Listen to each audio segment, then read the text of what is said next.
ുകൊണ്ടിരിക്കും. അത് കിബറിന്റെ ഒരു ലക്ഷണമാണ്. മറ്റൊന്ന് ഗംതുന്നാസ്, ജനങ്ങളെ നിസ്സാരവൽക്കരിക്കുക. നിസ്സാരവൽക്കരിക്കാൻ പാടില്ല. ബഹുമാനിക്കേണ്ട തലത്തുള്ള മുഴുവൻ ആളുകളെയും ബഹുമാനിക്കണം. ബഹുമാനിക്കാൻ കൽപ്പിക്കപ്പെട്ട ആളുകളെ മുഴുവനും ബഹുമാനിക്കണം. അത് ചെറിയവരാകട്ടെ വലിയവരാകട്ടെ, ബഹുമാനം കൊടുക്കേണ്ടവർക്ക് ബഹുമാനം കൊടുക്കണം, പരിഗണന കൊടുക്കേണ്ടവർക്ക് പരിഗണന കൊടുക്കണം. സുബ്ഹാനല്ലാഹ്, നേതാക്കളായി പരിഗണിക്കപ്പെടുന്ന ആളുകൾ ഒരുപക്ഷെ അവര് മുസ്ലിങ്ങളല്ലെങ്കിലും ഒരു വിഭാഗത്തിന് അവര് നേതാക്കളാണോ, നേതാക്കൾ എന്ന അർത്ഥത്തിൽ ഒരു പരിഗണന അവർക്ക് കൊടുക്കണം. നബി സല്ലല്ലാഹു അലൈഹി വസല്ലം നിങ്ങൾ പഠിപ്പിച്ച ബഹുമാനം അങ്ങനെയാണ്.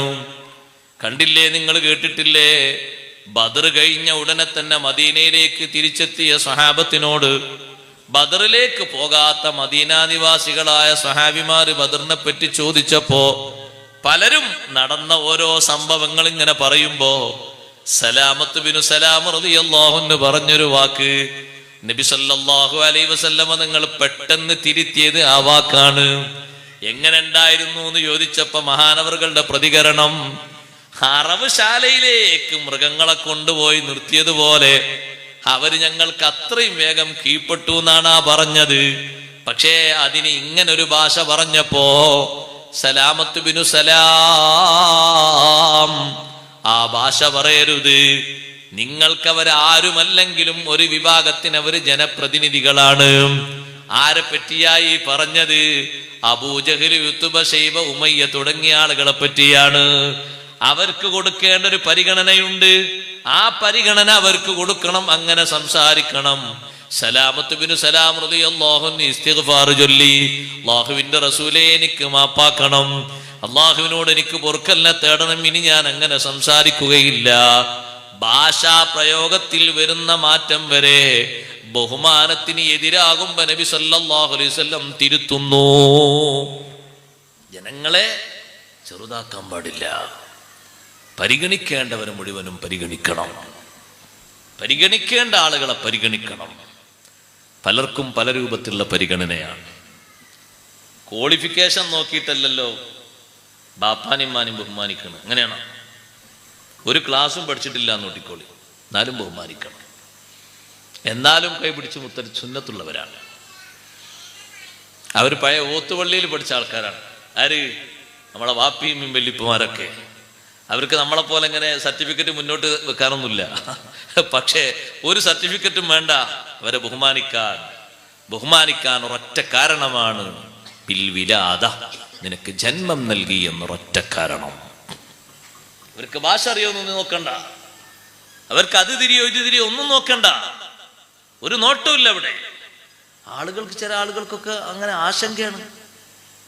ഉംറക്ക് പോകുന്ന ഒരാളോട് ഞാൻ പറഞ്ഞു, പുരയിലാരാളുള്ള അപ്പുറത്ത് ഉമ്മ ഉണ്ട്, ആ റൂമിൽ ഉമ്മ ഉണ്ടാ, എന്നാ ഉമ്മാനൊന്ന് കൈപിടിച്ച് മുസാഫത്തെ ഒന്ന് ചുംബിച്ചോളൂ. ഉറപ്പ് അദ്ദേഹം ചോദിച്ചു, ഉസ്താദെ കൈപിടിച്ച് സലാം പറഞ്ഞാൽ പോരെ, ചുംബിക്കണോ? പിന്നെ ആരെ ചുംബിക്കുന്നത്? ഉമ്മാന്റെ കൈയല്ലെങ്കിൽ പിന്നെ ആരെ കൈയാ ചുംബിക്കുന്നത്?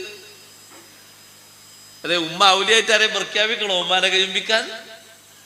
ഉപ്പ ഔലിയായിട്ട് ആരെയും പ്രഖ്യാപിക്കണോ? ഒന്നും വേണ്ട. ബാപ്പാനി ഉമ്മാനി അവരെ ഇൽമു നോക്കിയല്ല നീ ബഹുമാനിക്കുന്നത്, അവരെ ഹിക്മത്ത് നോക്കിയല്ല നീ ബഹുമാനിക്കേണ്ടത്. നിനക്ക് ജന്മം നൽകി എന്നൊരൊറ്റ കാരണം കൊണ്ടാണ് ബാപ്പാനി ഉമ്മാനി ബഹുമാനിക്കുന്നത്. അവർക്ക് സൗന്ദര്യം ഉണ്ടാകട്ടെ, സമ്പത്ത് ഉണ്ടാകട്ടെ, സൗകര്യം ഉണ്ടാകട്ടെ, ഒന്നും ലാക്കാക്കാൻ പാടില്ല. നേർക്ക് സ്വരീഹായിട്ട് വ്യക്തമായിട്ട് നബി സല്ലല്ലാഹു അലൈഹി വസല്ലം തങ്ങളെ വിശ്വാസം ഉറക്കെ പ്രഖ്യാപിച്ചിട്ടില്ലെങ്കിലും അബൂ ത്വാലിബ് വഫാത്തായി എന്ന് കേട്ട ഉടനെ തന്നെ നബി സല്ലല്ലാഹു അലൈഹി വസല്ലം അലി റളിയല്ലാഹു അൻഹു വിളിച്ചു പറഞ്ഞില്ലേ, നിങ്ങൾ പോയി തജ്ഹീസിൽ പങ്കെടുക്കണം, നിങ്ങളെ ഉപ്പ മരണപ്പെട്ടിട്ടുണ്ട്, നിങ്ങൾ തജ്ഹീസിൽ പങ്കെടുക്കണം, മരണാനന്തര ക്രിയകളിലൊക്കെ നിങ്ങൾ പോയി സംബന്ധിക്കണം എന്ന് അലി റളിയല്ലാഹു അൻഹുവിനെ വിളിച്ച് നബി സല്ലല്ലാഹു അലൈഹി വസല്ലം പറഞ്ഞു. ഉപ്പ എന്നൊരു പരിഗണനയാണ്. എത്ര പ്രാവശ്യം ചോദിച്ചു, അബ്ദുല്ലാഹിബിൻ ഉബൈബിൻ സലൂലിന്റെ മകൻ അബ്ദുല്ലാഹി റളിയല്ലാഹു അൻഹു ബാപ്പാനെ ഒന്ന് കൊല്ലാൻ, അള്ളാഹുവിന്റെ റസൂൽ സല്ലല്ലാഹു അലൈഹി വസല്ലം നിങ്ങളെ എതിർത്ത് പറയുന്ന, വിമർശിക്കുന്ന, എന്തെങ്കിലുമൊക്കെ കുറ്റവും കുറവും ഉണ്ടാക്കി പറയുന്ന ബാപ്പാനെ ഒന്ന് കൊല്ലാൻ വേണ്ടി 3 പ്രാവശ്യം വന്ന് സമ്മതം ചോദിച്ചു. നബി സല്ലല്ലാഹു അലൈഹി വസല്ലം നിങ്ങൾ പറഞ്ഞു, പറ്റില്ല, ഇന്നഹു അബൂക്ക്, എന്നെ കുറ്റം പറയുന്നത് നിങ്ങൾക്ക് സഹിക്കുന്നുണ്ടാവില്ല, പക്ഷെ അത് ബാപ്പയാണ്, നിങ്ങളെ ബാപ്പയാണത്, കൊല്ലാൻ പറ്റൂല. ആ ഒരു ബഹുമാനം നിസ്സാരവൽക്കരിക്കാൻ പാടില്ല. ബാപ്പാന്റെ അടുത്തൊരു ഐബ് കണ്ടു, ഐബായി പറയാൻ പാടില്ല, പുറത്തു പറയാൻ പാടില്ല. ഉമ്മാന്റെ അടുത്തൊരു കുറവ് കണ്ടു, പുറത്തു പറഞ്ഞ് നീ പരിഹസിക്കാൻ പാടില്ല. കാരണം അതവരുടെ ബഹുമാനത്തിനെതിരാണ്. അങ്ങനെ ഒരു ഐബ് കുറവ് പുറത്ത് കണ്ട് പരിഹസിച്ച് അവരെന്തെങ്കിലും വിചാരിച്ചാൽ പിന്നെ അതിന്റെ കുറവ് നമുക്കായിരിക്കും. അങ്ങനല്ലേ? നിങ്ങൾ നോക്ക്, ബഹുമാനപ്പെട്ട നൂഹ് നബി അലൈഹിസ്സലാം അവര് കപ്പലിൽ യാത്ര ചെയ്യുമ്പോ 3 മക്കൾ ആ കപ്പലിലുണ്ടല്ലോ, ഹാമ്, സാമ്, യാഫീസ്. ഈ ഹാമ്, സാമ് എന്ന് പറയുന്ന 2 മക്കളും ഉള്ളിലൊരു ഭാഗത്ത് 3 തട്ടുള്ള കപ്പലാണത്, ഉള്ളിലൊരു ഭാഗത്ത് ചെറിയൊരു പണിയിലായിരുന്നു. അവര് പുറത്തേക്ക് ഉപ്പ കിടക്കുന്നിടത്ത് ഉപ്പൊരു ഭാഗത്ത് ഉറങ്ങാ നൂഹ് നബി അലൈഹിസ്സലാം. അങ്ങോട്ട് വന്ന് നോക്കുമ്പോ യാഫീസ് എന്ന് പറയുന്ന മകന് അങ്ങനെ ചിരിക്കുന്നുണ്ട്, പൊട്ടിച്ചിരിക്കുന്നുണ്ട്. അപ്പൊ എന്താ സംഗതി എന്നറിയോ? നൂഹ് നബി അലൈഹിസ്സലാമിന്റെ ശരീരത്തിൽ നിന്ന് വസ്ത്രം കാറ്റടിച്ചിട്ട് പതുക്കെ നീങ്ങിയിട്ടുണ്ട്. അത് വേഗം മറക്കല്ലേ വേണ്ടത്? അതും നോക്കിയിട്ട് ഈ മകൻ അങ്ങനെ ചിരിക്കുക, യാഫീസ് എന്ന മകൻ. അപ്പൊ ഈ 2 മക്കളും പെട്ടെന്ന് അത് മറച്ചു, ആ ഡ്രസ്സ് മറച്ചു, ആ തുണി മറച്ചു. നൂഹ് നബി അലൈഹി സ്വലാം എഴുന്നേറ്റ് കാര്യം ചോദിച്ചു. കാര്യം ചോദിച്ചപ്പോ വിഷയം പറഞ്ഞപ്പോ നൂഹ് നബി അലൈഹി സ്വലാം ഒരു വാക്ക് പറഞ്ഞു പോയി, എങ്കിൽ നിന്റെ സന്താന പരമ്പരകളെ മുഴുവനും അല്ലാഹു തആല കറുത്തവരാക്കട്ടെ എന്ന് പറഞ്ഞു. അങ്ങനെയാണ് കറുത്ത വർഗ്ഗക്കാർ ലോകത്ത് വരുന്നത്. അങ്ങനെ അവരായിപ്പോ അങ്ങനെ പറയാൻ പാടില്ല. അങ്ങനല്ലേ സഹോദരങ്ങളെ? വലിയ ബഹുമാനമുള്ള ആളുകളാണ് നമുക്ക് ഇൽമു നുകർന്നു തരുന്ന ഉസ്താദുമാർ. അവരെ ഐബ് പുറത്തു പറയാൻ പാടില്ല. അവരെ ഐബ് പുറത്തു പറയാൻ പാടില്ല, മറച്ചു വെക്കണം. ഇമാം നബി റളിയല്ലാഹു അൻഹു വീട്ടിൽ നിന്ന് ദർസിലേക്ക് പോകുമ്പോ എന്നും ദ്വാർക്കും, അല്ലാഹുമ്മ അസ്തുർ അന്നി ഐബ മുഅല്ലിമി, എനിക്ക് ഇൽമു പഠിപ്പിച്ചിരുന്ന എൻ്റെ ഗുരുവിന് എന്തെങ്കിലും പോരായ്മയുണ്ടെങ്കിൽ എൻ്റെ കണ്ണിൽ കാണാതെ നീ അത് മറക്കണേ അല്ലാ.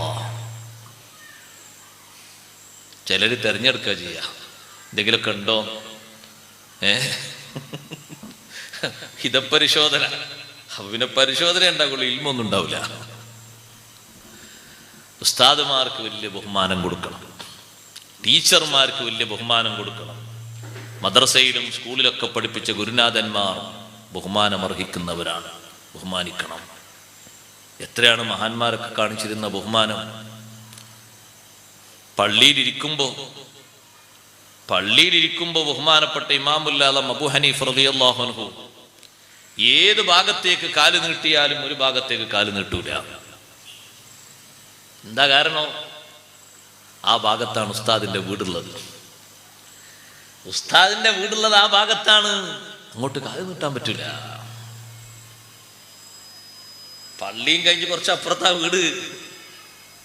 അവര് കാണിക്കുന്ന ബഹുമാനം എത്ര വലിയ ബഹുമാനമാണ്! സുബ്ഹാനല്ലാഹ്. അതുകൊണ്ട് ജനങ്ങളെ നിസ്സാരപ്പെടുത്തരുത്, സാധുക്കളെ ബഹുമാനിക്കണം, അവർക്ക് വലിയ ബഹുമാനമുണ്ട്.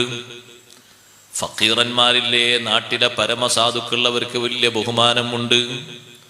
സ്വർഗത്തിലേക്ക് നേരത്തെ പോകുന്നവരാണല്ലോ ഫുഖറാ. ധനാഢ്യന്മാര് പോകുന്നതിന്റെ 500 കൊല്ലം മുമ്പ് സ്വർഗത്തിലേക്ക് ഫുഖറാ പ്രവേശിക്കുമെന്ന് സയ്യിദുനാ റസൂലുള്ളാഹി സ്വല്ലല്ലാഹു അലൈഹി വസല്ലം പഠിപ്പിച്ച വലിയ ബഹുമാനമുള്ളവരാണ് ഫുഖറാ. അവരോട് വലിയ ബഹുമാനവും സ്നേഹവും വേണം. ആ ബഹുമാന സ്നേഹം കാരണം എന്തെങ്കിലൊക്കെ ഒത്താശകൾ അവർക്ക് ചെയ്തു കൊടുക്കണം. നമ്മളെക്കാളും ഏതെങ്കിലും തരത്തിൽ കഴിവ് കുറഞ്ഞ ആളെ കാണുമ്പോ അയാളെ കാരണം കൊണ്ട് അല്ലാഹു നമ്മളെ പരിഗണിക്കും എന്ന നിലക്ക് വലിയ ബഹുമാനം അയാൾക്ക് ഇട്ടുകൊടുക്കണം. ഒരു നിലക്കും കുറവാക്കിക്കൂടാ.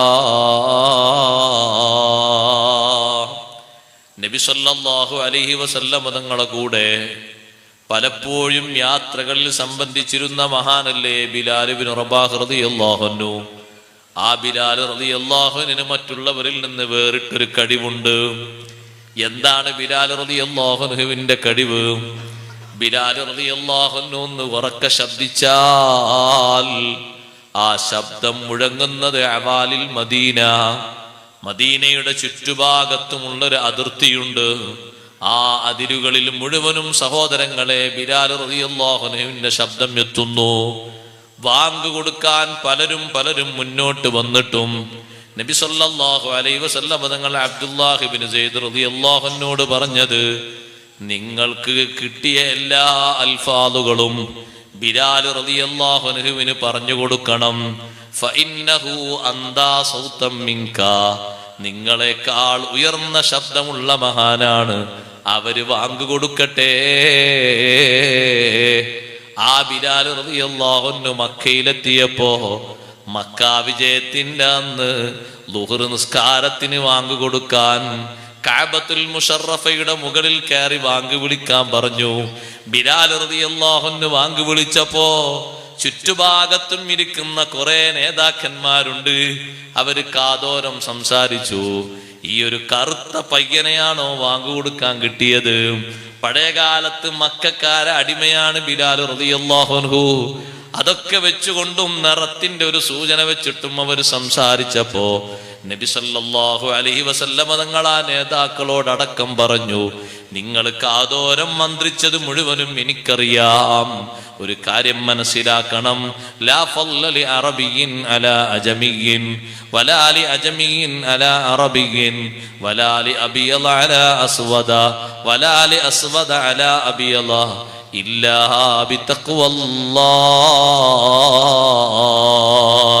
അറബിക്ക് അനറബിയേക്കാളോ അനറബിക്ക് അനറബിയേക്കാളോ അവർണന് സവർണനേക്കാളോ സവർണന് അവർണനേക്കാളോ ഒരു പ്രത്യേകതയും ഇല്ല. അള്ളാഹുവിൽ വിശ്വസിച്ച് തഖ്വ ചെയ്ത് മുന്നോട്ട് നീങ്ങുന്ന വിഷയത്തിലല്ലാതെ ഒരാൾക്കും ഇവിടെ ബഹുമാനം ഇല്ല. ആ ഒരു ബഹുമാനം നിങ്ങളിൽ പലർക്കും ഉള്ളതിനേക്കാൾ ബിലാൽ റളിയല്ലാഹു അൻഹുവിന് ഉണ്ട്. അതുകൊണ്ടാണ് ബിലാൽ റളിയല്ലാഹു അൻഹുവിനെ വാങ്ക് കൊടുക്കാൻ വേണ്ടി നിയമിച്ചതെന്ന് നബി